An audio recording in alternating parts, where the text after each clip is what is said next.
Gentlemen of the press,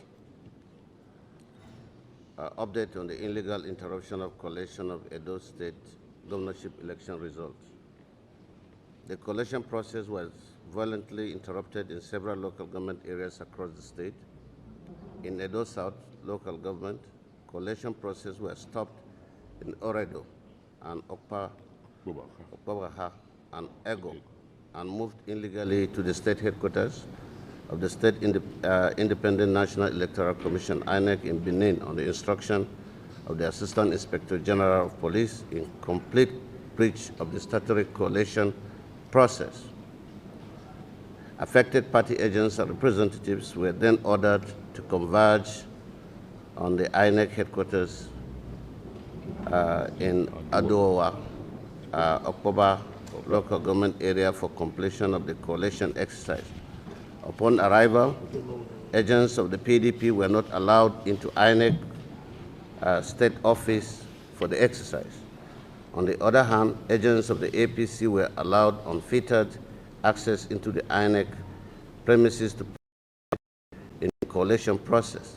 This was also in the breach of the Electoral Act section on the neutrality as well as the rules and regulations published for this election. At about 9 p.m., senior party officials of All Progressive Congress, APC, accompanied by the police, stormed the Isako West Local Government Collation Center and began shooting indiscriminately. As a result of the attack, the Council Vice Chairman, Honorable Benji Ojeto, was left in a critical condition from a shooting injury. Because of this assault, the expected results from Ward 7 and 11 were not delivered.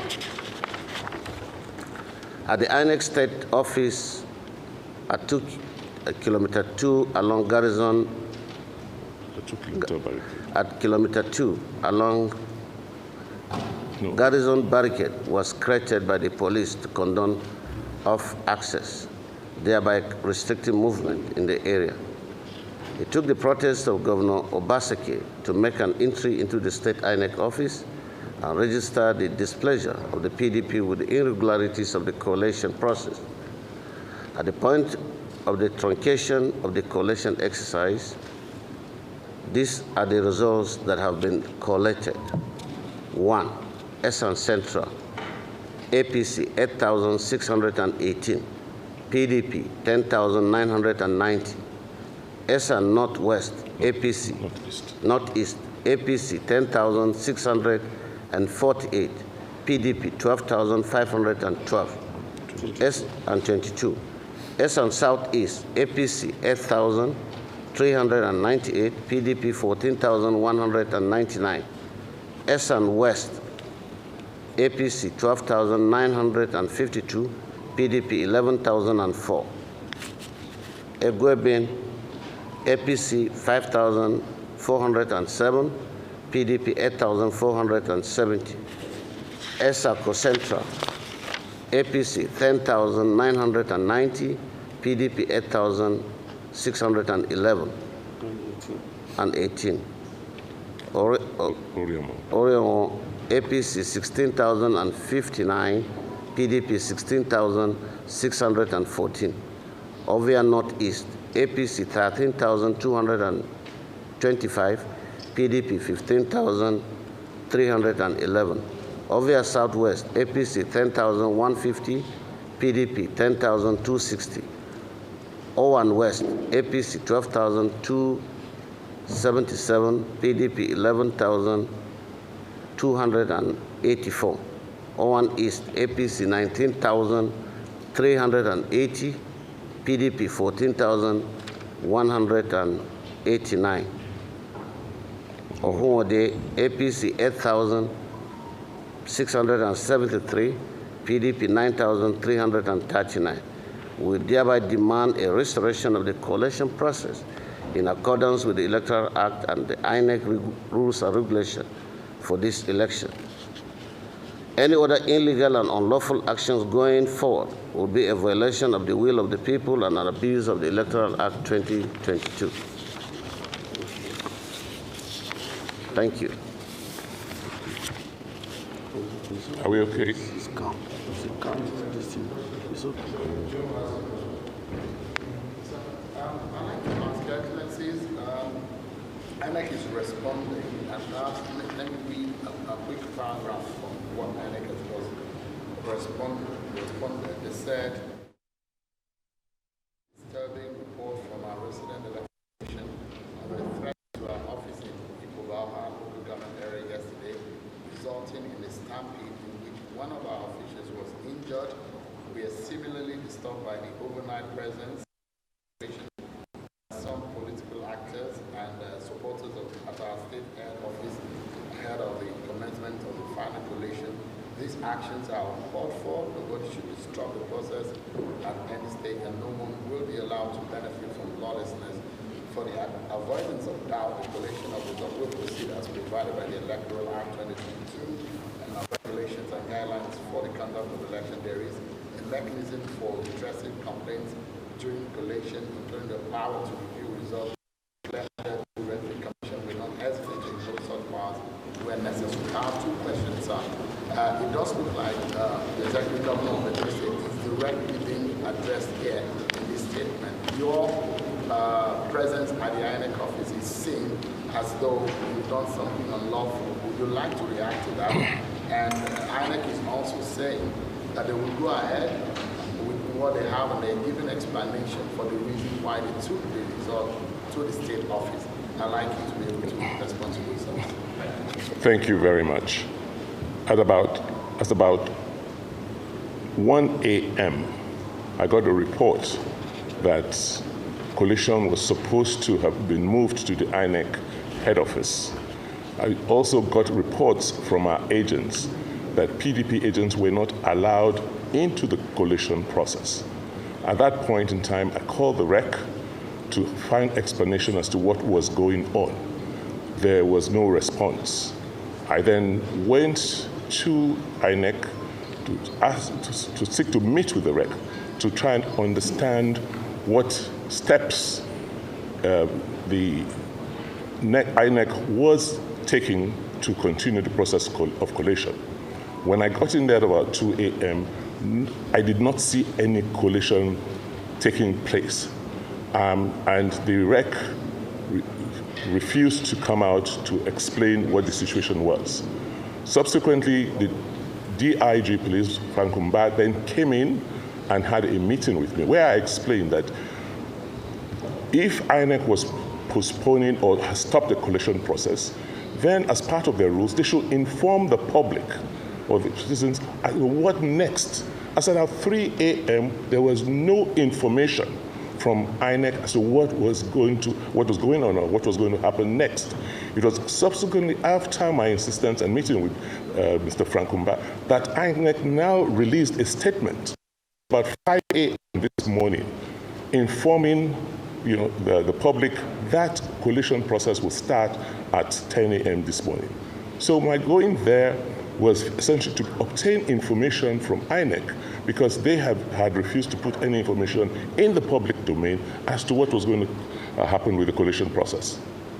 Your announcement of some of these results, don't you think it's somewhat illegal and it's not your place to do, according to the position of the I did not announce. I'm quite aware of the Electoral Act provision, and I did not announce results. I only informed the public on the exact figure from our collation agent that was ongoing before INEC disrupted the process and they moved the collation to the INEC headquarters, which is as well contrary to the Electoral Act provision.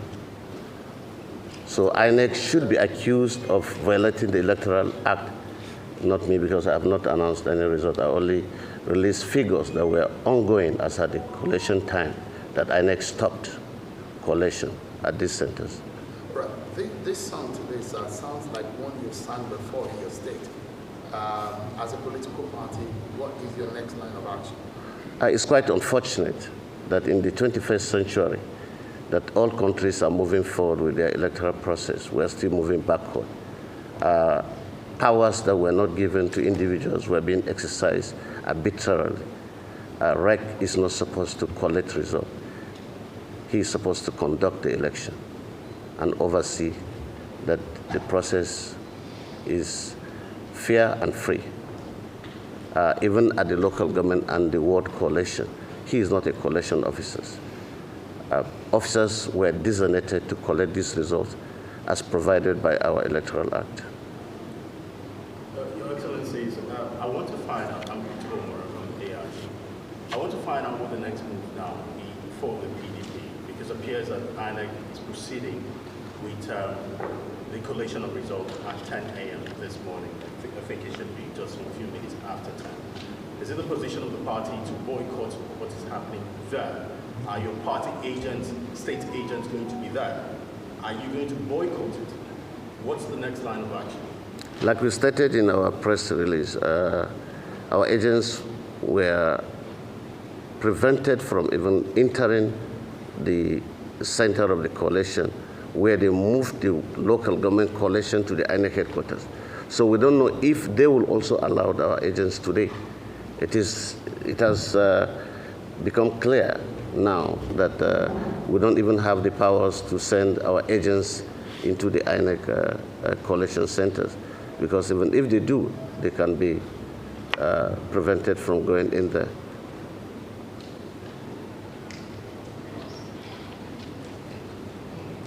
But if our agents are allowed in, our agents are already at the premises and they're ready to go in. So if they're not prevented like they were prevented yesterday, but from our perspective, the way these elections are going, they're probably going to be the worst elections in the history of this country. We have information, for instance, where we have over 20 polling units, where the votes, the accredited voters, are less than the total votes, which is not possible. We have over 20 polling units from the results that were announced yesterday, where from their own accredited voters, the total votes that they've now announced are more than the accredited voters. I'll give you an example. If you look at the Pobaha Ologbo, they have there the voters that were accredited. The figure they put there is nil, which is not possible. But that gives room for all kinds of shady behavior. They now specify there that the APC had 227 and the PDP 103. What's the basis for that? If you go again to another Pobaha Ologbo, they have the number of accredited voters, 156. The total number of votes for APC, get this, 2,110. And for PDP, 57. And for LP, no votes. But the total accredited voters are 156. And we have 20 such units here. So there's something definitely going wrong. There's a result writing scheme going on, and it's totally unacceptable. This process is unacceptable. And then they're trying to disenfranchise our collation agents. Like His Excellency read, at every point you find APC and their thugs supported by people dressed as security agents going to shoot at polling agents and disrupt processes. This is not acceptable in the 21st century, definitely not in Nigeria. I think we've gone way past this. One more question, sirs. The Electoral Act gives INEC the powers to review certain returns where overvoting occurs. Is it your specific demand to INEC, as it is about to commence the collation, to review what you perceive to be overvoting, the differentials between numbers of accredited voters and the actual scores given at the end of the day? Because we saw something similar to this, which the PDP raised objections to at the presidential election last year at the National Coalition Center. There were allegations of discrepancies between accredited numbers and voting numbers. Are you going to make this kind of demands, or what specific demands are you going to make of INEC? And what happens if they don't accede to your demand? All we're asking from INEC is to follow their rules. REC has no business to announce result. REC has no business to move collation to INEC headquarters. This is our stand, and we'll go back and consult.